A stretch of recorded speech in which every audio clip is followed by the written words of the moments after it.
This is where President Nixon, when he was president, they would fly Marine One. Off the right, you see the white pad. And that was Nixon's home. Now we're going to head right southbound. You're going to see Virginia Key, Key Biscayne right here. And Fisher Island, this is a private island you can get to only by a boat or a seaplane. You can see right off our bottom of our right wing right there, there's a little seaplane spout you can pull right up with a seaplane. And then we got Key Biscayne, and so it's a lot of facilities and stuff to maintain the city. We're coming up to Bill Bragg's Cape Florida State Park, which is a beautiful place to go to, walk your dogs, go to the beach. It's a long drive. You're going to drive all the way through Miami, all the way out these keys.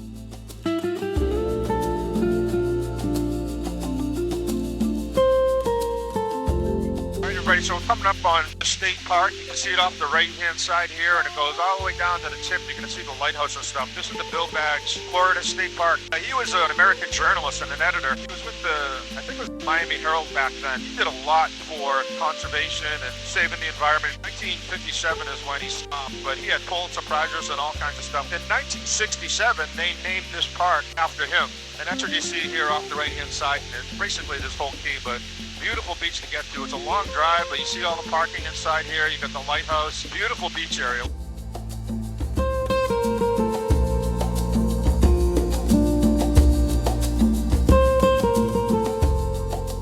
I'm gonna go up a little bit right here, and you'll see a bunch of boats on a sandbar. That's kind of a cool hangout place. We would come down out of Fort Lauderdale in our Intrepid or in any of the boats and come down the cut here or come around the outside as you see these boats are coming here on the right. And then we would just hang out at the sandbar pretty much all day long. A little different kind of group down here in Miami than we hang out at the sandbars up north. I'm gonna take a little bit of a right because I'm going to show you Nixon. It's called the Nixon pad. And this is where President Nixon, when he was president, they would fly Marine One.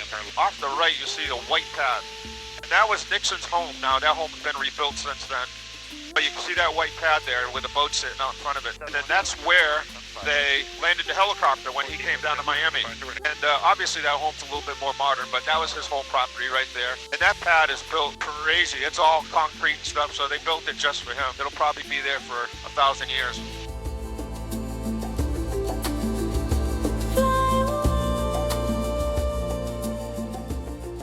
All right, guys, so now right off our nose, you're going to see these little homes that are on the water. This is called Stiltsville. This was built back in the 1930s where there was 27 structures originally there. They were like fishing huts, and they did gambling and partying and all kinds of stuff here. So it was an interesting place. But now with all the hurricanes and everything that's gone through here, they don't let you build out here anymore. And there's still a few that some people maintain. For the most part, they're kind of all gone, but you can kind of see them here, and you can pull up on the boats and stuff, but they're still privately owned. Now they're part of Biscayne National Park, which is basically this whole area all the way down to the Keys.